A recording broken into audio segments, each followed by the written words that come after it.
आप देख रहे हैं इंडिया टीवी। आपके साथ मैं हूं गौनिका अरोड़ा। शाम के 4 बजने को है, वक्त हो गया है आज की बड़ी खबर का। मिडिल ईस्ट में महायुद्ध का 5वां हफ्ता पूरा हो चुका है, लेकिन हालात थमने के बजाय और खतरनाक हो गए हैं। अमेरिका और इजरायल के हमले अब और आक्रामक हो चुके हैं। तेहरान से करज तक बमबारी हो रही है। ईरान के इंफ्रास्ट्रक्चर को एक एक करके तबाह किया जा रहा है, लेकिन ईरान भी झुकने के लिए तैयार नहीं है और वो भी हर हमले का जवाब दोगुनी ताकत से दे रहा है।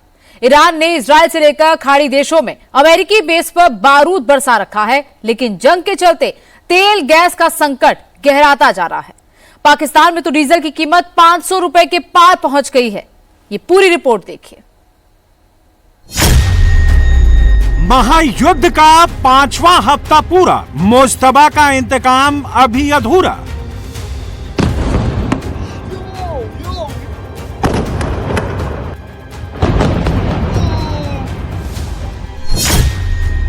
क्या ईरान सरेंडर करेगा या तानाशाह ट्रंप के आगे नहीं झुकेगा?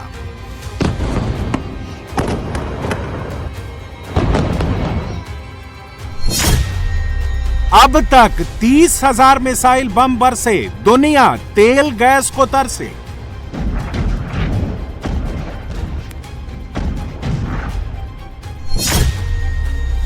ट्रंप ने अपनी टीम क्यों घटाई? अमेरिकी आर्मी चीफ की जबरन विदाई।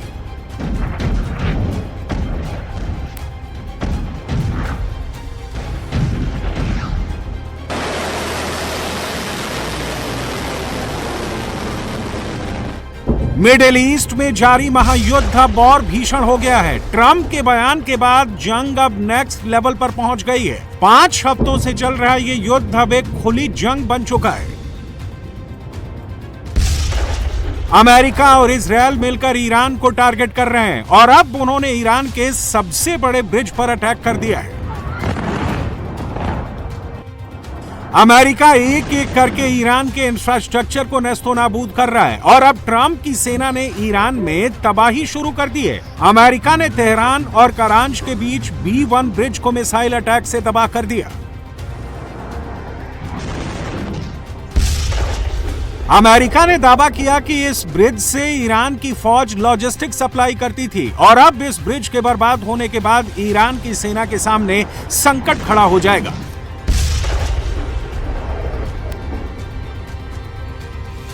अमेरिकी राष्ट्रपति डोनाल्ड ट्रंप ने खुद इस हमले का वीडियो सोशल मीडिया पर शेयर किया।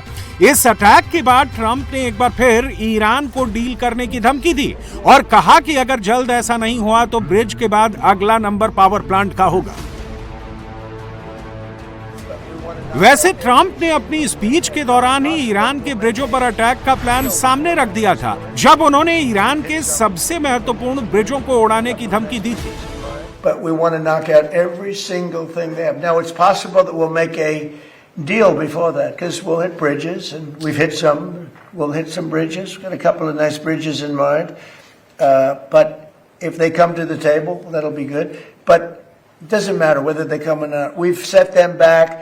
It'll take 15 to 20 years for them to rebuild what we've done to them. वहीं ईरान का कहना है कि ये ब्रिज अंडर कंस्ट्रक्शन था और इस पर हमला करके अमेरिका और इजरायल अंतर्राष्ट्रीय कानून का उल्लंघन कर रहे हैं। वहीं अमेरिकी सेंट्रल कमांड दावा कर रहा है कि उनके हमलों से ईरान की मिसाइल अटैक करने की क्षमता लगभग खत्म हो चुकी है, लेकिन उसके दावों की पोल अमेरिकी इंटेलिजेंस की एक रिपोर्ट ने खोल दी। इस रिपोर्ट में कहा गया कि ईरान की सैन्य क्षमता अभी खत्म नहीं हुई है। उसके आधे मिसाइल लॉन्चर और ड्रोन अभी भी सुरक्षित हैं। ईरान के पास अभी भी हजारों ड्रोन मौजूद हैं। क्रूज मिसाइलों का एक बड़ा हिस्सा भी सुरक्षित है। IRGC नेवी के पास अभी भी सैकड़ों छोटी नावें हैं जिनसे ईरान हमला कर सकता है। ईरान के ज्यादातर हथियार अंडरग्राउंड टनल में हैं, जिन्हें पूरी तरह खत्म करना बेहद मुश्किल है।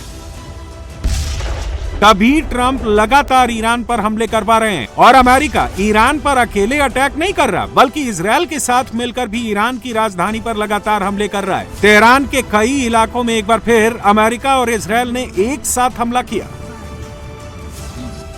अमेरिका और इजरायल के ज्वाइंट अटैक में तेहरान को निशाना बनाया गया, जहां इस हमले में ईरान की एक मिसाइल लॉन्चिंग साइट को तबाह कर दिया गया। अमेरिका ने ईरान के कई सैन्य ठिकानों पर एक साथ हमला किया। ईरान की मिसाइल लॉन्चिंग साइट के साथ ही कई बंकरों पर भी एयर स्ट्राइक की। अमेरिका ने ईरान के चौथे बड़े शहर करांच पर भी हवाई हमले किए। ये हमले तेहरान से 20 किलोमीटर दूर नॉर्थ वेस्ट करांच इलाके में किए गए। हमले के बाद करज के कई इलाकों में धुएं का गुबार छा गया। 5 हफ्तों की जंग में अब तक 14 देशों में 30,000 मिसाइल, ड्रोन और बम से हमले हुए हैं। इसके साथ ही 500 से ज्यादा एयर स्ट्राइक और 5,000 से ज्यादा मिसाइल और रॉकेट से अटैक हुए हैं। एक रिपोर्ट में दावा किया गया है कि अब तक 8,000 से ज्यादा ड्रोन हमले किए गए हैं। अमेरिका ने ईरान में करीब 1,000 से ज्यादा टॉम हॉक क्रूज मिसाइलें दागी हैं। लेकिन ईरान ने साफ कर दिया है कि वो ना तो अमेरिका और इजरायल के आगे झुकेगा और ना ही सरेंडर करेगा, बल्कि ईरान तो अमेरिका और इजरायल के हर वार का दोगुनी ताकत से पलटवार करके जवाब दे रहा है। ईरान ने हवाई हमले में शामिल एक अमेरिकी फाइटर जेट को मार गिराए जाने का दावा किया है। ईरान ने इस एक्शन का वीडियो भी जारी किया है, जिसमें एक फाइटर जेट को इंटरसेप्ट करके मार गिराते हुए दिखाया गया है।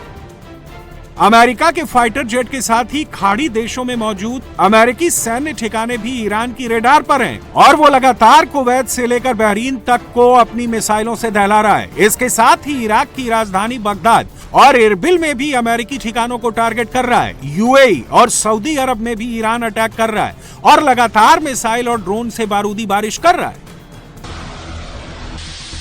जॉर्डन में मौजूद अमेरिकी बेस पर भी ईरान ने ड्रोन अटैक किया और अल अजराक एयर बेस पर ड्रोन हमले में कई अमेरिकी फाइटर जेट्स को तबाह करने का दावा किया।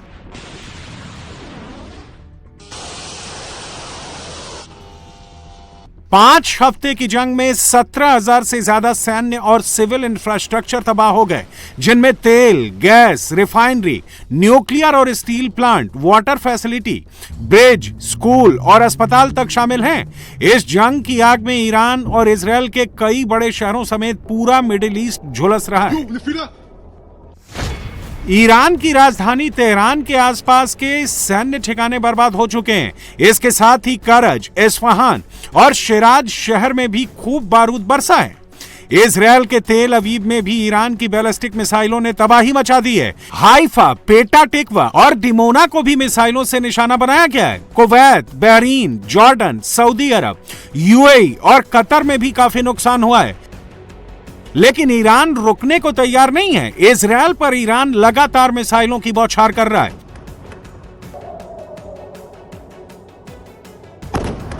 इजरायल के पेटा टिकवा पर ईरान ने बड़ा हमला किया। ईरान के इस मिसाइल अटैक को रोकने में इजरायली एयर डिफेंस सिस्टम नाकाम रहा, जिससे वहां तबाही मच गई।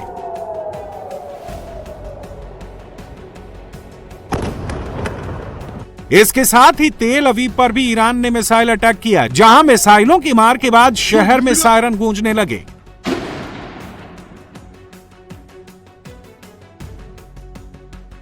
वैसे तेल अवीव पर सिर्फ ईरान की IRGC मिसाइल नहीं दाग रही, बल्कि लेबनान और हिजबुल्ला और यमन से हूती भी लगातार बैलिस्टिक मिसाइलों से हमला कर रहे हैं। यानी तेल अवीव पर एक साथ ट्रिपल अटैक हो रहा है।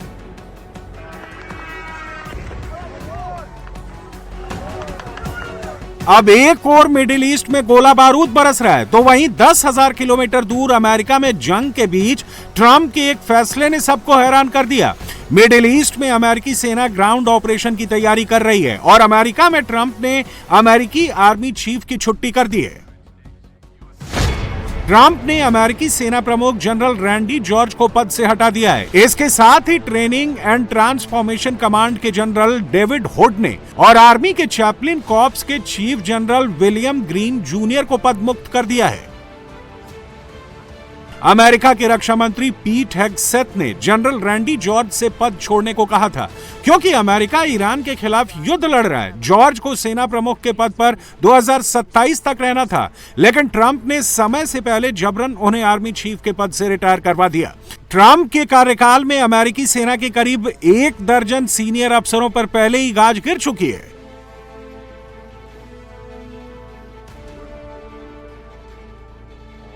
महायुद्ध के 5 हफ्तों में मिडिल ईस्ट में खूब तबाही मची है, लेकिन अब छठे हफ्ते में यह जंग और ज्यादा फैल सकती है।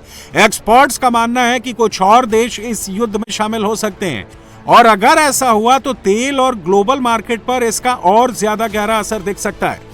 इधर जंग के चलते हॉर्मूज संकट के बीच में अब यूएन सिक्योरिटी काउंसिल की एंट्री हो गई है।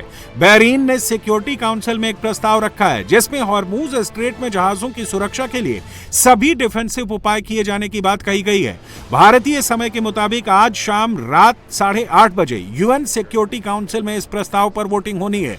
अगर इस प्रस्ताव पर सहमति बन जाती है तो ईरान पर हॉर्मूज को खोलने का दबाव बढ़ जाएगा।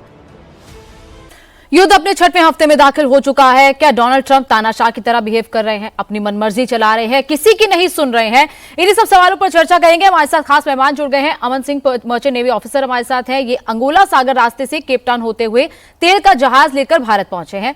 आरजू काजमी, पाकिस्तानी पत्रकार, पाकिस्तान से हमारे साथ लाइव जुड़ गई हैं। पूर्णिमा नाथ, राजनीतिक विश्लेषक, अमेरिका से हमारे साथ लाइव जुड़ गए हैं। वहीं विजय राणा, वरिष्ठ पत्रकार, लंदन से हमारे साथ लाइव जुड़ गए हैं। रोहन अग्रवाल, राजनीतिक विश्लेषक के तौर पर जापान से हमारे साथ चर्चा में शामिल हुए हैं। आप सबका बहुत बहुत स्वागत है। मैं सबसे पहले पूर्णिमा जी आपके पास आना चाहूंगी। क्या डोनाल्ड ट्रंप एक तानाशाह की तरह बिहेव कर रहे हैं, किसी की नहीं सुन रहे, वो सिर्फ वही करना चाह रहे हैं जो वो करना चाहते हैं और किसी की बात नहीं सुनना चाहते हैं? Thank you so much for having me. नमस्ते, जय हिंद। आपने सही कहा है और इनकी जो एक्शन रही है has been very questionable and at times disgusting.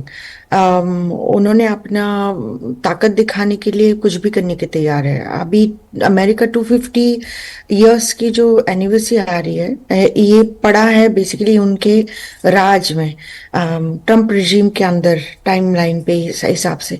सो आप प्रेसिडेंट ट्रंप को लिटरली आप हर जगह में देख रहे हो। अभी लिटरली फ्लोरिडा में Palm Beach airport has been renamed for president Trump.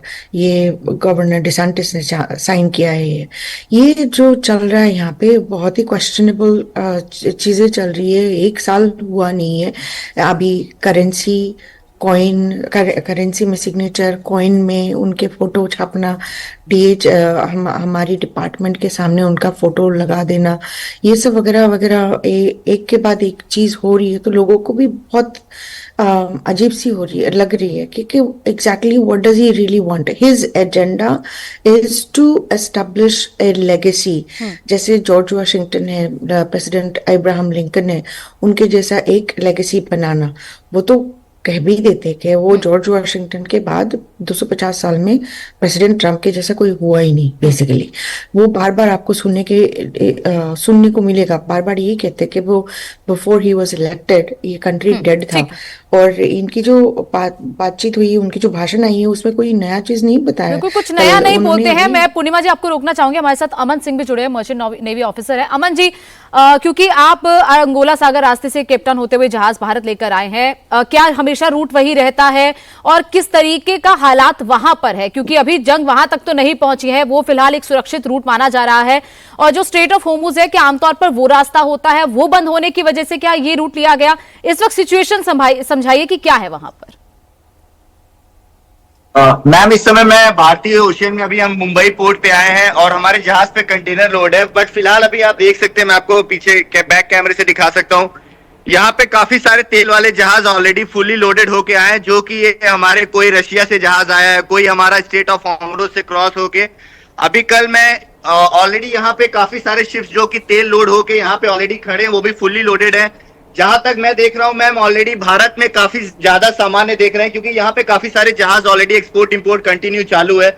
क्योंकि बाकी सारे देशों में, मैं श्रीलंका, अफ्रीका में देख रहा हूँ, वहां पे काफी सारे प्रॉब्लम्स है, क्योंकि वहां पे शिप्स नहीं टाइम पे पहुंच पा रहे हैं, एक्सपोर्ट इंपोर्ट टाइम पे नहीं हो पा रहा है।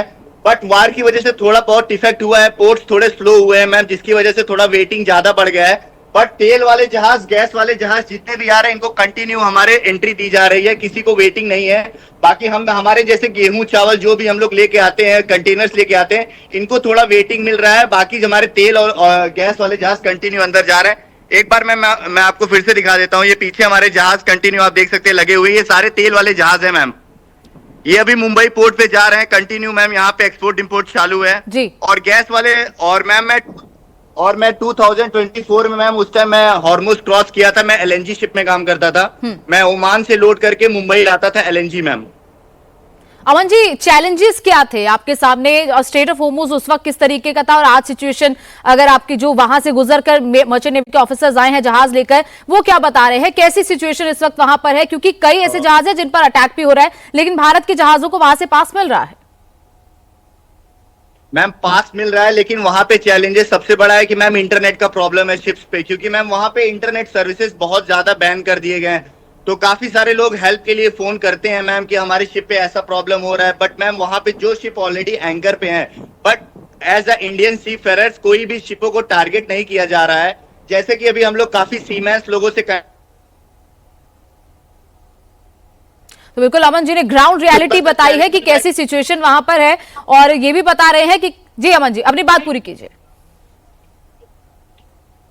मैम यहाँ के सबसे बड़ी बात यह है कि अभी हम लोग जब से इंडियन ओशन में जैसे एंट्री किए श्रीलंका क्रॉस करके, हमारे आसपास कंटिन्यू इंडियन नेवी के जहाज हमारे पास स्कॉट कर रहे हैं, सब मरीन आ रहे हैं, उसके बाद हेलीकॉप्टर ऑपरेशंस हो रहे हैं। हमारे आसपास हर घंटे में एक कोस्ट गार्ड के जहाज आते हैं, वो हर चीज देखते हैं, हर मतलब हमारे पास हमेशा सिक्योरिटी है, प्रोटेक्शन है मैम। ये सब हमारे लिए बहुत बड़ी बात है मैम, क्योंकि हम लोग इंडियन ओशन में बहुत सेफ फील कर रहे हैं, यहाँ पे कोई प्रॉब्लम नहीं है। थोड़ा बहुत जो प्रॉब्लम है मैम उस साइड है, बट धीरे धीरे इंडियंस के जहाज वहां से क्रॉस कर रहे हैं। हमारे काफी सारे दोस्त हैं जो शिप पे हैं, अभी उनके जहाज वहां से निकलने चालू हो चुके हैं मैम। बिल्कुल, और ये भी वजह है कि भारत में पेट्रोल डीजल के दाम नहीं बढ़े हैं, फिलहाल दाम स्थिर है। आगे भी सिचुएशन अच्छी रहे इसकी सरकार पूरी कोशिश कर रही है। आरजू जी, पाकिस्तान में तो दाम बढ़ गए हैं, 54% दाम पेट्रोल के बढ़ जाते हैं, 48% के आसपास दाम डीजल के बढ़ जा रहे हैं, और 500 रुपए की पार पहुंच गया है पेट्रोल। बहुत चिंता का विषय है इस वक्त पाकिस्तान के लोगों के लिए। जी हाँ, बिल्कुल ऐसा ही है, और पब्लिक काफी डिस्टर्ब है जिस तरह से प्राइस बढ़ाई गई, और आगे भी कहा जा रहा है कुछ दिन में हो सकता है और भी बढ़ा दी जाए। लेकिन ये तमाम की तमाम बात जो है वो ईरान और इजराइल अमेरिका वॉर के ऊपर गवर्नमेंट डालने की कोशिश कर रही है, लेकिन लोगों को अच्छे से अंदाजा है कि आईएमएफ की वजह से भी हो रहा है। यहाँ पर आईएमएफ का डेलीगेशन जो आया था कुछ अरसे पहले, और उन्होंने जो कंडीशंस रखी थी पाकिस्तान के सामने कि अगर आपको लोन लेना है या लोन की जो इंस्टॉलमेंट मिलती है अगर वो आपको चाहिए, तो आपको ये तमाम जो कंडीशंस है वो पूरी करनी होगी, जिसमें पेट्रोल प्राइस भी था। और आगे जाकर ये डेफिनेटली जो इलेक्ट्रिसिटी है उसके बिल भी लोगों को ज्यादा आने वाले हैं, और हर चीज चाहे एक छोटी से छोटी चीज भी लेंगे उसकी प्राइस भी बहुत ज्यादा बढ़ चुकी है। तो ये सब कुछ यहाँ पर चल रहा है, लेकिन जाहिर है क्योंकि ठीक से मैनेज नहीं किया जा रहा, बार बार आईएमएफ जाते हैं, अपने इकोनॉमी के ऊपर काम नहीं किया जाता सीरियसली। अपनी पर्सनल इकोनॉमी के ऊपर तो पॉलिटिशियंस कर लेते हैं, लेकिन कंट्री की इकोनॉमी से उन्हें कोई लेना देना नहीं है। तो इसलिए पब्लिक के ऊपर ये इजाफी या कह लीजिए कि एक्स्ट्रा एक बर्डन जो है वो डाल दिया गया है। अब कई लोगों का ये भी कहना है कि पाकिस्तान की पब्लिक असल में बाहर नहीं निकलती। हमारे यहाँ आपने बहुत कम देखा होगा कि कोई प्रोटेस्ट के लिए रोड पर आते हैं या कोई इस तरह की बात होती है, ऐसा बहुत कम होता है। तो इसलिए ये कुछ दिन शोर मचेगा और उसके बाद पब्लिक फिर उसी तरीके से बैठ जाएगी कि क्या किया जाए इन लोगों का। तो यहाँ पर तो इस वक्त हालत जो है लोगों की वो बहुत ज्यादा खराब है, और आगे और भी ज्यादा इस वॉर का कहकर और भी कई तरह की जो चीजें वो गवर्नमेंट जो है पब्लिक पे डाल सकती है। यानी आरजू जी आप कह रही है कि वॉर को एक कवर अप की तरह यूज किया जा रहा है और मोटिव कुछ और है। आईएमएफ की का जो प्रेशर है, क्योंकि आईएमएफ जिस तरीके से लोन को लेकर लगातार रिव्यू भी कर रहा है और बार बार ये कह भी रहा है कि आप अपने खर्चों को कम करें, जिस तरीके की स्पेंडिंग्स की जा रही है उन चीजों को कम किया जाए। तो क्या एक कवर अप की तरह वॉर को यूज कर रही पाकिस्तानी सरकार और लोगों पर थोप रही है ये सारे दामों का बम? देखिए, बिल्कुल वॉर से भी जरूर इफेक्ट पड़ा होगा। मैं ये नहीं कह रही कि वॉर से कुछ भी नहीं हुआ है, लेकिन जो ज्यादा इफेक्ट पड़ रहा है, जो ज्यादा चीजें हैं वो आईएमएफ की वजह से हैं। आईएमएफ ने जो कंडीशंस लगाई हैं कि अगर इनको नेक्स्ट इंस्टॉलमेंट चाहिए तो इनको फ्यूल प्राइस भी बढ़ानी होगी, इनको बिजली के बिलों में भी इजाफा करना होगा, और साथ ही साथ हो सकता है कि जो पाक रुपीज है उसकी वैल्यू भी घटानी पड़े। तो ये सब कुछ जो किया जा रहा है उसमें वॉर का नाम लेकर एक कवर अप लेने की गवर्नमेंट कोशिश कर रही है, लेकिन असल में जो इशू है वो आईएमएफ का है। और आईएमएफ जो गवर्नमेंट भी आती है, चाहे वो इमरान खान हो, नवाज शरीफ हो, जो गवर्नमेंट पाकिस्तान में आती है सबसे पहले आके वो यही अनाउंस करते हैं कि हम आईएमएफ नहीं जाएंगे। इमरान खान ने भी कहा था कि हम जहर खा लेंगे लेकिन नहीं जाएंगे, नवाज शरीफ ने भी इसी तरह की बातें की थी, लेकिन ये लोग बार बार आईएमएफ जाते हैं और उसी का रिजल्ट आपके सामने है। ठीक है। रोहन अग्रवाल जी, जिस तरीके से अमेरिका चाहे अपने आप को दिखा रहा है कि हम बहुत मजबूत है, लेकिन अंदर खलबली तो मची हुई है। चीफ ऑफ स्टाफ को हटा दिया जाता है, कहा जाता है कि वो रिटायर हो गए हैं, लेकिन उनका इस्तीफा ले लेते हैं रक्षा सचिव। इसके साथ साथ और भी आर्मी ऑफिशियल्स को हटा दिया जाता है, उनका रिटायरमेंट दिखा दिया जाता है। तो ये क्या फौज भी नहीं चाहती है, अमेरिकन फौज के टॉप ऑफिशियल्स भी नहीं चाहते हैं, जो डोनाल्ड ट्रंप की मर्जी है उसको मान नहीं रहे हैं, यही वजह कि उन पर भी गाज गिर रही है? कहीं ना कहीं डेफिनेटली अमेरिका में उनके इंटरनली कुछ जैसी उनकी एक्सपेक्टेशंस थी उस प्रकार से युद्ध नहीं जा रहा है, ये बात तय है। ये बात मैं नहीं मानता कि अमेरिका को कोई विशेष नुकसान हुआ है। अगर उनका एक आध कोई जहाज गिरा भी होगा तो भी गिवन दैट अमेरिका का खुद का इतना बड़ा मैन्युफैक्चरिंग यूनिट है, उनके लिए कोई बहुत बड़ा लॉस नहीं है।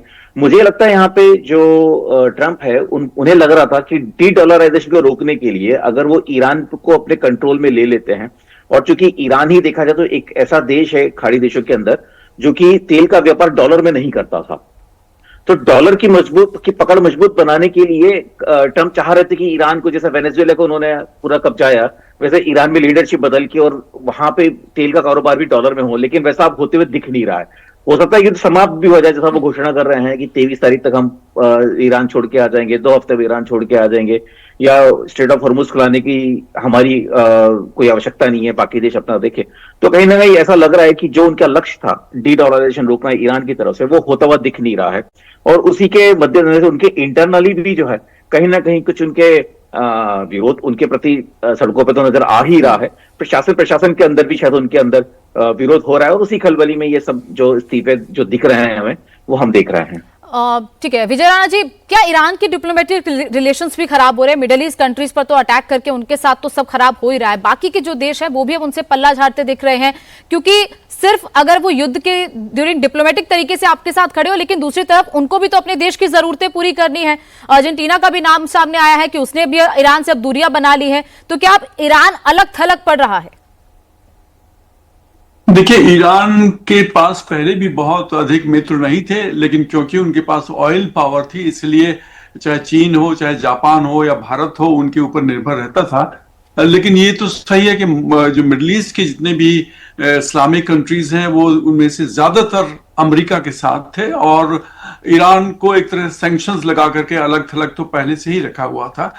और अब जो स्थिति है वो तो यह है कि अमेरिका की जो एकमात्र रणनीति मुझे कम से कम दिखाई पड़ती है, वो यह है कि उनको उनकी इंफ्रास्ट्रक्चर को डिस्ट्रॉय करना और लीडरशिप को हतोत्साहित करना। लेकिन मुझे नहीं लगता कि ईरान जिस तरह से प्रतिरोध कर रहा है वो समर्पण करेगा अमेरिका के सामने। और अमेरिका की तरफ यदि आप देखें तो उनकी जो मिलिट्री स्ट्रेटेजी वो लगता है कंप्लीट डिसहरे में है, क्योंकि ये छोटी मोटी घटना नहीं है कि आप युद्ध के दौरान अपने चीफ ऑफ स्टाफ को और उसके साथ 2 वरिष्ठ जनरलों को आप हटा दें। इसका मतलब यह है कि राष्ट्रपति ट्रंप को अपनी ही सेना के वरिष्ठ अधिकारियों पर विश्वास नहीं है। तो ये जो एक ब्रीच ऑफ फेथ है अमेरिका की इंटरनल पॉलिसी में, इंटरनल वॉर स्ट्रेटेजी में, ये एक बड़ी महत्वपूर्ण घटना है। और मुझे ऐसा लगता है इसके बाद ट्रंप और भी डेस्परेट होंगे और भी तहस नहस करने की कोशिश करेंगे वो ईरान की अंदरूनी व्यवस्था को। और उसका एक उदाहरण हमने कल रात देखा, जबकि खराज और तेहरान के बीच जो बड़ा भारी पुल था, एक महत्वपूर्ण पुल था, उसको उन्होंने तोड़ा। तो ये ठीक है, उनकी न्यूक्लियर इंफ्रास्ट्रक्चर को डिस्ट्रॉय कर चुके हैं, ऑयल इंफ्रास्ट्रक्चर को भी भारी नुकसान पहुंचाया, और अब वो सिविलियन इंफ्रास्ट्रक्चर को डिस्ट्रॉय करने की कोशिश कर रहे हैं। और इसकी वजह से मुझे लगता है कि ईरान की जनता के भीतर एक तरह का कहना चाहिए दृढ़ निश्चय आएगा, एक तरह का एक और रिजॉल्व आएगा कि अमेरिका के सामने कम से कम सरेंडर तो नहीं करना है, और जितना भी प्रतिरोध हो सके। तो मैं समझता हूं कि उन्होंने ईरान सरकार के हाथ ही मजबूत किए हैं, और जनमत जो है ईरान का, कितना ही वहां अंदरूनी असंतोष रहा हो विगत में, लेकिन अब मुझे नहीं लगता कि ईरान की जिस तरह की सभ्यता और संस्कृति जो पुराना इतिहास है कि वो अमेरिका के सामने मानसिक रूप से सरेंडर करने के लिए तैयार है। तो मुझे लगता है कि ये लड़ाई इसी तरह से खिंचती रहेगी, और इसका कोई अंत फिलहाल तो ठीक है, देखना होगा कि अंत कब होगा, क्योंकि कहा तो जा रहा है 3 हफ्ते और, लेकिन ये 3 हफ्ते से भी अगर ज्यादा खिंचता है तो जाहिर तौर पर हर देश की इकोनॉमी पर असर पड़ेगा, तेल गैस का संकट भी हो जाएगा। लेकिन अमन जी, जिस तरीके से तेल गैस के संकट को से भारत सरकार निपट रही है, और इसके साथ साथ और ऐसे कौन कौन से रूट्स हैं जिसके जरिए भारत के जो जहाज हैं पेट्रोल LPG लेकर या फिर ऑयल लेकर भारत आ रहे हैं, कौन कौन से ऐसे रूट्स हैं, अगर आप समझा पाए as merchant navy officer? Ma'am अभी हमारे जहाजों पे जहां तक कि हम लोग देखते रहते हैं, सबसे बात करते रहते हैं मैम, कि हमारे जहाज जो है वो मैम एलपीजी अभी हमारी रशिया से भी आते हैं। अभी हमारे पेट्रोल, क्योंकि हमारे शिपों पे मैम कई सारे नेशनलिटीज के लोग रहते हैं, तो अभी हमारे शिप पे रशियन है, पोलैंड है, चाइनीज है, यूक्रेनियन है, तो अभी हम लोग मैम उनसे भी मैम डिस्कशन करते रहते हैं, तो वो बताते रहते हैं कि अमन अभी हमारे देशों से भी मतलब आपके देश में अभी तेल आना चालू हो चुका है, रशिया से आ रहा है, अर्जेंटीना से भी आपने देखा था भारत सरकार ने कि अलाउ किया है कि वहां से भी एलपीजी गैस आ सकते हैं। बट फिलहाल मैम मैं जहां तक समुद्र में मैं देख रहा हूँ, जब से मैं मुंबई पोर्ट पे अभी 4 दिन हो गए आए हुए, आप लोग को मैम यहाँ पे कंटिन्यू अभी तेल वाले जहाज दिख रहे हैं और गैस वाले जहाज दिख रहे हैं। मैम ये देखिए, आप लाइव में देख सकते हैं, यहाँ पे ये देखिए तेल वाले जहाज सारे खड़े हुए हैं, सारे फुल्ली लोडेड है मैम। कल एक जहाज आया था, वो की सबसे बड़ा जहाज था, जिस समय हमारा ईरान इजराइल का वार चल रहा था, जो पहला जहाज मुंबई में आया था 1,35,000 लोड करके, वो सेम जहाज कल अभी हमारा दोबारा फुल्ली लोडेड होके हमारा मुंबई पोर्ट पे गया है, जिसकी वजह से हमें यहाँ पे कंटिन्यू दिख रहा है कि गैस के जहाज आ रहे हैं, तेल के जहाज आ रहे हैं, कंटिन्यू अंदर जा रहे हैं, निकल रहे हैं, खाली होके निकल रहे हैं, फुल्ली लोडेड होके अंदर जा रहे हैं मैम। जिसकी वजह से यहाँ इंडियन ओशन में तो हमें काफी राहत है। बाकी देशों में, मैं श्रीलंका में भी अभी गया था, हमारी शिप वहां पे भी गई थी, वहां पे चीजें बहुत ज्यादा खराब है, क्योंकि वहां पे तेलों के दाम बहुत ज्यादा बढ़ रहे हैं, ऐसा वहां के लोग बता रहे थे मैम। तो बिल्कुल ये भारत सरकार के डिप्लोमेटिक रिलेशंस का भी एक नतीजा है, जिसकी वजह से आप देख रहे हैं कि किस तरीके से एक के बाद एक जहाज आ रहे हैं और फिलहाल ऐसी कोई किल्लत जो है वो नहीं है।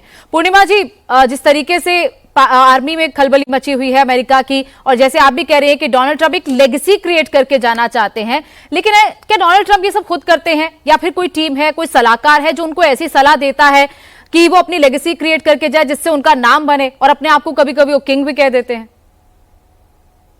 वो आपको पता है वो नोबेल प्राइज के लिए वो कितना ग्रीडी और कितना लोभी हो चुके हैं, और ऊपर से बार बार जाके बोलते कि मैंने आज 10 पता नहीं कितने वॉर को स्टॉप करवा दिया, लेकिन जो वॉर उनको स्टॉप करवाना चाहिए था वो तो करवाया नहीं। रशिया यूक्रेन वॉर अभी भी चल रही है, नया वॉर, नया जंग छिड़ दिया। अब आप लेगेसी की जब बात आती है, उनका at the end of the day he wanted to come back to the power. वो पावर में इसीलिए आए कि उसका नाम क्लीन करे, एप्स्टीन फाइल में वो मसला हाल नहीं हुआ अभी तक लिटरली। और मेरे ख्याल से ईरान का युद्ध जो है, it was also part of the equation, क्योंकि एप्स्टीन फाइल में यहाँ पे बहुत हंगामा मचा के रखे हैं। कल की न्यूज है, पैम बॉन्डी हमारे अटॉर्नी जनरल को उन्होंने फायर किया हुआ है, टॉड ब्लैंच को लगाया है फिर से। आप उनका एडमिनिस्ट्रेशन का सिचुएशन देखिए। क्रिस्टी नोम जो DHS का सेक्रेटरी हुआ करता था, उनको फायर किया हुआ है। उनके जो क्रॉस ड्रेसर हस्बैंड के ऊपर अभी क्वेश्चंस आ रही है। पैम बॉन्डी को हटाया गया है। तुलसी कबाड़ का बिल्कुल आपकी आवाज ही नहीं है, जो कभी रिपब्लिकन पार्टी में ज्वाइन किया था, डेमोक्रेट पार्टी छोड़ के, उसी आधार पे कि she is actually communicating no words, no more foreign words, no more perpetual words. अभी वो जाके she became the supporter and enabler of wars. अभी उनका कोई भाषण नहीं है। मैं तो रोज बोलती हूँ कि तुम, आपको रिजाइन करना चाहिए। You have no principles at all. If you are principled lady, you would have resigned it, because you haven't. You have always called for no targeting on Iran, no targeting on Venezuela, all kinds of stuff. But she hasn't done so. उनको पैसा, position, power, ये सब प्यारा है। सो ये politicians अपना politician game ही खेलते रहेंगे, जो लोग हैं वो मारते रहेंगे। और कोई बोल रहे थे कि यहाँ पे नुकसान नहीं हुआ। यस, अमेरिका का फायदा ही फायदा हुआ, because America wants to sell oil also along with the arms. But at the same time आप देखिए, ज्यादा लोग तो ईरान का मरे हैं और लेबनान में मरे। अमेरिका और इजराइल में कितने लोग मरे? लिटरली 13 नंबर पे पड़े हुए, 3 हफ्ते से एक नंबर भी उन्होंने बढ़ाया नहीं। This is a narrative control, this is propaganda war चल रही है। वो हमें एक्सेप्ट भी करना चाहिए कि उनका जो लेगेसी होने वाला है, he is going to be known as the worst president of our country unfortunately. वो जो टेरर और थ्रेट और हॉरर पे जी रहे, बुलिंग करके सारे इंटरनेशनल लीडर्स, कंट्रीज को इंटिमिडेट करना, ह्यूमिलिएट करना, रिडिक्यूल करना, दिस इजंट स्टेट्समैन लाइक। सो एक वजह है कि अब फिर से जो फार्मा कंपनीज है उन पर भी टैरिफ लगा दिया, 100% टैरिफ लगाया है। आरजू जी, पाकिस्तान की अगर स्थिति की बात करें तो रिलेशंस अमेरिका से भी अच्छे बताता है, इसके साथ साथ ईरान से भी रिलेशन अच्छे बता रहा है। मीडिएशन कराने की भी कोशिश की, प्रस्ताव भी कहा जा रहा है पाकिस्तान के थ्रू भेजा गया। इनके प्रस्ताव तो ऐसा लग रहा है ठंडे बस्ते में चला गया, उसका फायदा क्यों नहीं मिल रहा पाकिस्तान को? क्यों पाकिस्तान में 50% से ज्यादा पेट्रोल के प्राइसेस बढ़ रहे हैं? देखिए, पेट्रोल की प्राइस तो मैंने आपसे जैसे कहा कि वॉर के साथ साथ आईएमएफ का भी प्रॉब्लम है, जिसकी वजह से यहाँ पे बढ़ते चले जा रहे हैं। लेकिन पाकिस्तान जो है वो सिर्फ कोशिश ही कर सकता है कि ईरान और इजराइल या अमेरिका जो है उनकी वॉर रुक जाए। इससे ज्यादा तो पाकिस्तान की इतनी पावर तो नहीं है कि वो हमारे कहने से वॉर रुक देंगे। उसमें तो डेफिनेटली जो बड़ी कंट्रीज हैं, जिसमें चाइना भी आ जाता है, रशिया भी आ जाता है, इवन भारत भी है, उनको बीच में आना होगा। पाकिस्तान सिर्फ उनकी मीटिंग्स करवा रहा है। पाकिस्तान ने दावा कभी नहीं किया कि हम वॉर रुकवा देंगे। हमने ये कहा था कि हम कोशिश कर रहे हैं कि इनके बीच में डायलॉग हो जाए। जो बड़ी कंट्रीज हैं उसमें चाइना के पास भी पाकिस्तान के फॉरेन मिनिस्टर गए थे। अब उन्होंने क्या रिस्पॉन्स किया, ज़्यादा 4-5 उन्होंने पॉइंट्स जो थे वो बताए थे कि जी ऐसा कहा गया। लेकिन ये है कि मुझे नहीं लगता कि पाकिस्तान इस वॉर को रुकवा सकता है। उसके लिए डेफिनेटली जो बड़ी कंट्रीज हैं, जिसमें चाइना भी शामिल है, उन्हीं को आगे आना होगा। ठीक है रोहन जी, यूनाइटेड सिक्योरिटी काउंसिल में भी बहरीन की तरफ से एक प्रपोजल भेजा गया। उस प्रपोजल पर आज लगभग भारतीय समय के अनुसार 8:30 बजे वोटिंग भी होनी है। क्या लगता है कि जब सभी देश साथ में आ जाएंगे तो ईरान पर एक प्रेशर पड़ेगा स्ट्रेट ऑफ होर्मुज को खुलवाने का, या फिर ईरान अब किसी की मानने नहीं वाला है? मुझे नहीं लगता है ईरान किसी की सुनने वाला है यहाँ पे। इनफैक्ट कल ही 40 देशों ने एक जॉइंट लेटर जारी किया था, जिसमें जापान, यूके, फ्रांस, इटली है। उन्होंने ईरान से अपील कर दी स्ट्रेट ऑफ हॉर्मुज खुलवाने की। और देखा जाए तो इन देशों ने कहीं ना कहीं ईरान का एक तरह से साथ इन वे इसलिए दिया कि यूएस को उन्होंने सपोर्ट नहीं किया इस वार के संबंध में, पर फिर भी ईरान ने उसको दरकिनार किया। ईरान चूंकि उनका लीडर मारा गया है इस पूरे युद्ध में, तो वो तो जो है एक पागल घोड़े की तरह जहां उनको मर्जी है वहां वो नुकसान कर रहे हैं। इसमें एक बात मैं बताना चाहूंगा, जापान का 70% जो एनर्जी की आपूर्ति होती थी वो स्ट्रेट ऑफ हॉर्मुज से होती थी, ईरान के थ्रू होती थी।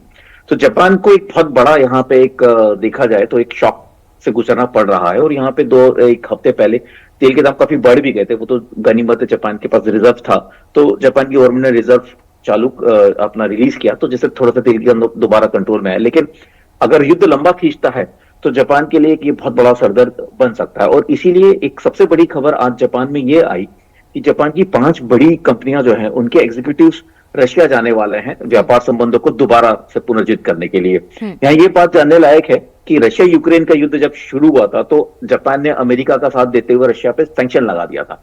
लेकिन अब जापान को लग रहा है कि अगर ये युद्ध बढ़ता है तो जापान की तेल आपूर्ति के लिए जापान को नए रास्ते खोजने पड़ेंगे। और रशिया की तरफ जापान अब ऐसा लग रहा है कि रुख कर रहा है। और अगर ऐसा होता है तो ये डिप्लोमेटिकली अमेरिका के लिए एक बहुत बड़ा शॉक हो सकता है। ठीक है विजय राणा जी, कैसे खुलेगा स्ट्रेट ऑफ होर्मुज? जैसे वो कह रहे हैं कि अब बाकी देश जो हैं, जो ईरान के साथ भी पहले खड़े थे, लेकिन अब वो भी अलग अलग एलाइज देखने लगे हैं। जापान भी अब जैसे रशिया के साथ रशिया को एज एलाई देखने लगा है। तो क्या होर्मुज खुलवाने के लिए अब किसे कौन कौन से देश है जिनको आगे आना पड़ेगा? क्योंकि अगर होर्मुज लंबे वक्त तक बंद रहता है तो ये किसी भी देश के लिए अच्छा नहीं है, ये ब्रिटेन के लिए भी अच्छा नहीं है। जी सही कहा आपने। और मुझे तो ये लगता है, जो मेरा पर्सनल व्यू एक ये भी है कि शायद इस वार का एक और भी उद्देश्य है, जो छिपा हुआ उद्देश्य है, वो ये है कि जो अमेरिका के कॉम्पिटिटिव इकोनॉमी है, जैसे जापान का जिक्र किया हमारे भाई ने, वहां पर जापान है, चीन है, देर सवेर भारत पर भी इसका असर पड़ने वाला है। तो जो विश्व की ऐसी अर्थव्यवस्थाएं थी जो अगले कुछ वर्षों में अमेरिका को टक्कर देने की क्षमता रखती है, उनको भी नुकसान पहुंचाना। क्योंकि जितने लंबे समय तक स्ट्रेट ऑफ हॉर्मुज, बल्कि मैं स्ट्रेट को जल संधि कहता हूं, हॉर्मुज जल संधि जितने समय तक ये बंद रहेगा या बंद रहेगी, उसका सबसे बड़ा नुकसान जापान को होगा, चीन को होगा, भारत को भी देर सवेर होगा। हालांकि भारत की अब तक की जो कूटनीति है वो बड़ी सफल रही है। और अमन सिंह की जो रिपोर्ट है वो बहुत रीएश्योरिंग रिपोर्ट है कि किस तरह से भारत अपने इस समय बच करके खेल रहा है और अब अपनी ऑयल सप्लाईज को उसने बदस्तूर जारी रखा है। और भारत ही एकमात्र ऐसा देश, लगभग 80 देशों में ऑयल प्राइस राइज हो चुका है और भारत में अब तक नहीं हुआ है। तो ये अपने आप में भारत की कूटनीति की बड़ी भारी सफलता है। लेकिन इस सब के बावजूद कुल मिलाकर के स्ट्रेट ऑफ हॉर्मुज यदि लंबे समय तक बंद रहता है, जिसकी खुलने की अभी कम से कम कोई आशंका, कोई संभावना दिखाई नहीं पड़ती, तो इससे विश्व अर्थव्यवस्था को भारी नुकसान होगा। और शायद ट्रंप की एक स्ट्रेटेजी ये भी है, क्योंकि उनकी अपनी इकोनॉमी पहले की अपेक्षा काफी बेहतर स्थिति में है, तो वो ये चाहते हैं कि ये बंद रहे। और आपको ये भी मालूम है कुछ दिन पहले उन्होंने कहा था हम तो केवल 1% हमारा ऑयल जो है हॉर्मोज से और वो आता कहते हैं कि मुझे हम कोई तो फर्क इस पे भी नहीं डिपेंड- पड़ता, जिसको खुलवाना है वो जी, खुलवा ले, जिनकी और- जरूरत है वो खुलवा ले। लेकिन अमन, Exactly. आमतौर पर जब आप पहले कभी जहाज लेकर भारत पहुंचते थे, भारतीय तटों पर पहुंचते थे, और अब की सिचुएशन, कितना डिफरेंस आप देखते हैं? जहाजों की संख्या पर जाहिर तौर पर असर तो पड़ा ही होगा, क्योंकि जिस तरीके से एलएनजी की किल्लत भी धीरे धीरे अब खत्म हो रही है, लेकिन अभी जो थोड़ा बहुत भी सिचुएशन वैसी है, कैसा लग रहा है अभी पहले की सिचुएशन और अब की सिचुएशन में कितना अंतर है? मैम काफी सारी सिचुएशन चेंज हुई। जैसे कि मैम हम लोग जैसे शिप पे आते हैं तो मैम हमारा कॉन्ट्रैक्ट बेस होता है, लाइक 6 महीना 9 महीना। तो मैम हम लोग मोस्टली साइन ऑफ करते थे, दुबई से करते थे। कि जैसे कि मैं 2-3 बार दुबई से मैम अपने घर गया हूँ, दुबई में शिप ज्वाइन किया हूँ। तो मैम अभी फिलहाल क्या हुआ है मैम, जिसकी वजह अभी वार की वजह से वहां पे एयरपोर्ट पे काफी सारे प्रॉब्लम चल रहे हैं। जो लोग आसानी से वहां घर आ जा सकते थे वो अभी वहां पे पूरा बंद हो चुका है। और उसके बाद फिर शिप से क्या हो रहा है कि जो पहले 9 महीने 6 महीने के लिए आते थे, अभी उनको और ज्यादा रुकना पड़ रहा है, क्योंकि वहां से वो घर नहीं जा सकते, क्योंकि वहां पे क्या है, डीजल और पेट्रोल की काफी सारे प्रॉब्लम चल रहे हैं, जिसकी वजह से फ्लाइट्स के प्रॉब्लम भी फ्लाइट्स के प्राइस काफी ज्यादा बढ़ गए हैं। तो इसके लिए मैम सीमेंस को काफी सारी प्रॉब्लम्स हो रही है। दूसरी चीज है मैम, इंटरनेट घर पे प्रॉपर बात नहीं हो पा रही है, क्योंकि वहां पे काफी सारे दोस्त लोग हैं जो कि मैम फोन करते हैं कभी कभी, क्योंकि इंटरनेट मैम वहां पे वार की वजह से पूरा बंद है। और कंपनियां मैम क्योंकि सैटेलाइट इंटरनेट वो भी कनेक्ट नहीं हो पा रहा है, क्योंकि हमारे शिपों पे मैम सैटेलाइट इंटरनेट लगा है एलन मस्क का स्टारलिंक। बट मैम वहां पे जब हम लोग कुछ एरियाज में जाते हैं वहां पे पूरा बंद हो जाता है। जैसे चाइना हो गया मैम, जब हम लोग वहां पे जाते हैं स्टारलिंक पूरा बंद हो जाता है, वहां पे स्टारलिंक काम नहीं करता। तो मैम वहां पे इंटरनेट के काफी सारे इस टाइम प्रॉब्लम चल रहे हैं, और लोगों को आसानी से अभी घर आने जाने को नहीं मिल रहा है जो शिप पे काम कर रहे हैं। उसके बाद मैम क्योंकि फ्लाइट्स के रेट्स काफी वहां पे हाई हो गए, जिसकी वजह से कंपनियां जल्दी उतारने की कोशिश नहीं कर रही, सोच रही है थोड़ा और रुक जाए, जिसकी वजह से वो लोग घर नहीं आ जा पा रहे। बट फिर भी मैम दिल से थैंक यू बोलूंगा हमारी इंडियन गवर्नमेंट को, क्योंकि मैम मैं अभी 3 महीने हो गए मुझे शिप पे आए। मेरी शिप मुंबई पोर्ट पे लगेगी। इंडियन गवर्नमेंट ने और शिपिंग ऑफ मिनिस्टर ने हमारी फैमिली को अलाउ किया कि हमारी मम्मी शिप पे आके हम लोगों से मिल सकती हैं, और हमारी मम्मी मैम आ भी रही है शिप पे हमसे मिलने के लिए। इसके लिए हम लोग इंडियन गवर्नमेंट को दिल से धन्यवाद बोलेंगे। और हम लोग मैम काफी सेफ फील कर रहे हैं। ऐसा नहीं है कोई भी इंडियन सीमैन्स पे कोई भी अटैक नहीं हुआ है, क्योंकि मैम हम लोग हर जगह से कनेक्ट रहते हैं। और मैम काफी अच्छा चीज है कि हम लोग यहाँ पे सेफ है मैम। ठीक है, बिल्कुल अमन बता रहे हैं वो ग्राउंड रियलिटी आपको कि क्या क्या चैलेंजेस उनके सामने है, क्या क्या चैलेंजेस मर्चेंट नेवी ऑफिसर्स के सामने, उनके साथ जो टीम रहती है उनके सामने आते हैं, और कैसे उन चैलेंजेस को पार करते हुए भारत तक वो जहाज ला रहे हैं। पूर्णिमा जी, क्या डोनाल्ड ट्रंप अपने आप को ही सब कुछ मान रहे हैं? वो ईरान को विलन बनाने की कोशिश तो कर रहे थे कि ईरान ये कर रहा है, ईरान अपने आप को न्यूक्लियर पावर बनाना चाहता है, उस न्यूक्लियर पावर को खत्म करने के लिए अमेरिका और इजराइल आगे आए। लेकिन ऐसा लग रहा है इस पूरे युद्ध में डोनाल्ड ट्रंप खुद ही विलन बनकर सामने आ रहे हैं, खुद ही सब ऐसा लग रहा है कि उनको विलन मान रहे हैं। देखिए, अगर आप न्यूट्रली देखेंगे आपको लगेगा कि डोनाल्ड ट्रंप जो कह रहा है और कर रहे हैं वो गलत है, morally, ethically, even legally it's wrong. लेकिन मागा फैक्शन जो है यहाँ पे, अनफॉर्चुनेटली, जो व्हाइट क्रिश्चियन सुप्रीमेसिस्ट का जो गैंग है, मैं उनको कल्ट बोलती हूँ अभी, क्योंकि कल्ट हो चुका है और वन मैन ड्रिवन इंस्टीट्यूशन हो चुकी है। ये जो है इनके लिए वो 56 इंच वाली बात हो गई, वो जो है वही सब कुछ है। लिटरली अभी जीसस क्राइस्ट को रिप्लेस करके उनको बिठा देंगे।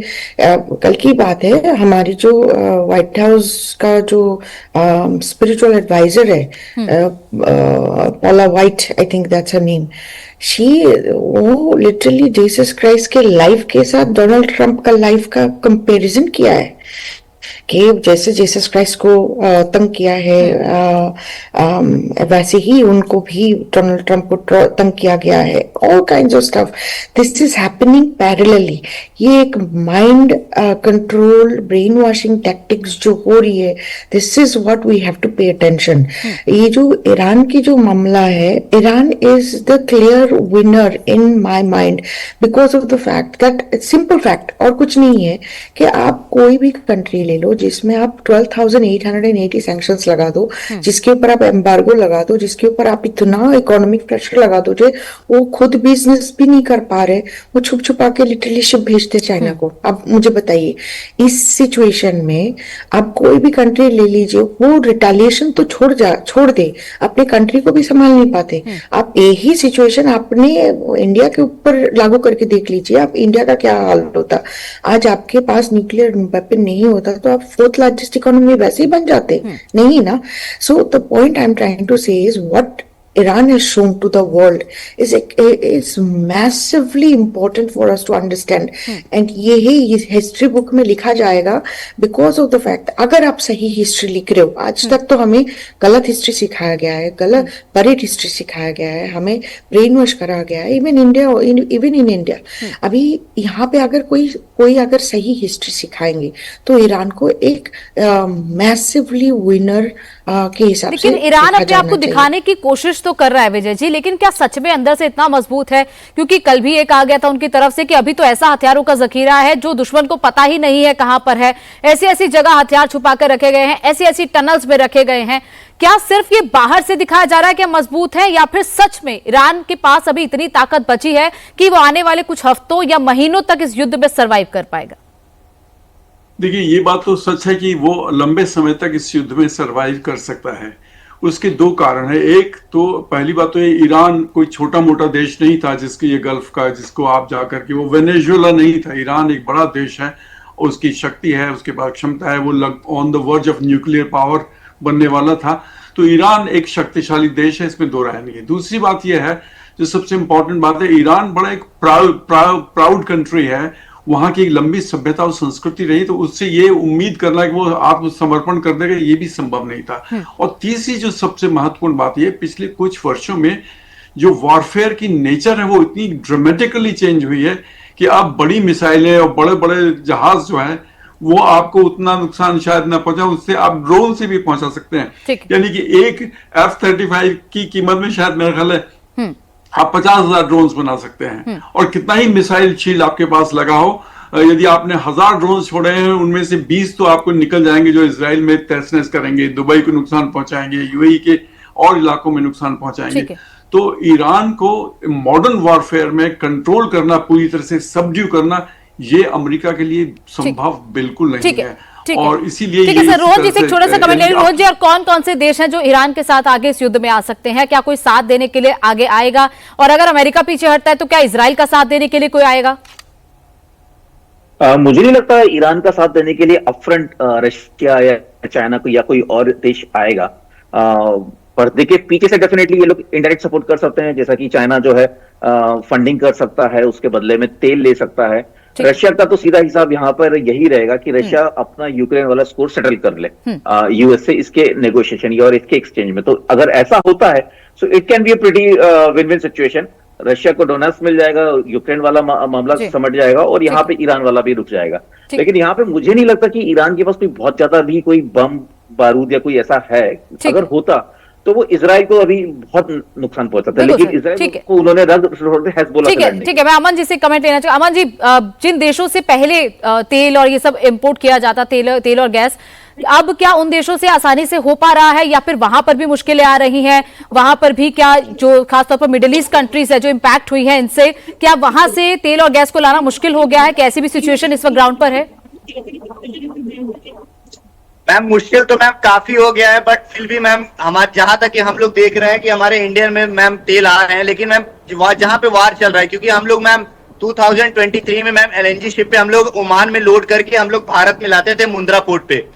तो मैम इस टाइम अगर आप देखेंगे वार की वजह से वहां से पावर प्लांट, क्योंकि मैम मिसाइल अटैक्स हो रहे हैं जिसकी वजह से वहां पे पावर प्लांट कोई बंद कर दिया जा रहा है। अभी आपने देखा था कुवैत में कोई मिसाइल अटैक हुआ था, वहां पे बंद किया गया। रशिया में भी अभी कोई अटैक हुआ था, यूक्रेन ने किया था, जिसकी वजह से मैम वहां पे काफी सारे प्रॉब्लम्स आ रहे हैं, जिसकी वजह से मैम आसानी से नहीं आ पा रहा है। फिर भी मैम मैं कंटिन्यू देख रहा हूँ हमारे आसपास तेल के जहाज मैम पूरे फुल्ली लोडेड है। बहुत बड़ी बात है कि मैम हम लोग बहुत गर्व से कह सकते हैं कि इतनी सारी प्रॉब्लम्स के बीच में मैं पर डे देखता हूं कम से कम 5-6 शिप, वो भी फुल्ली लोडेड शिप हमारे पोर्ट पे जाते हैं और तेल डिस्चार्ज करके वो सीधा फिर तेल लोड होने के लिए वापस चले जाते हैं किसी देश में। लेकिन तेल यहाँ पे कंटिन्यू आ रहा है, जा रहा है मैम। तो बिल्कुल मर्चेंट नेवी ऑफिसर्स भी राउंड द क्लॉक काम कर रहे हैं। वो जैसे ही पोर्ट पर आते हैं उसके बाद सीधा रवाना होते हैं कि दोबारा से 13 गैस को यहां पर भारत लाया जा सके। आप सबका बहुत बहुत शुक्रिया हमारे साथ जुड़ने के लिए।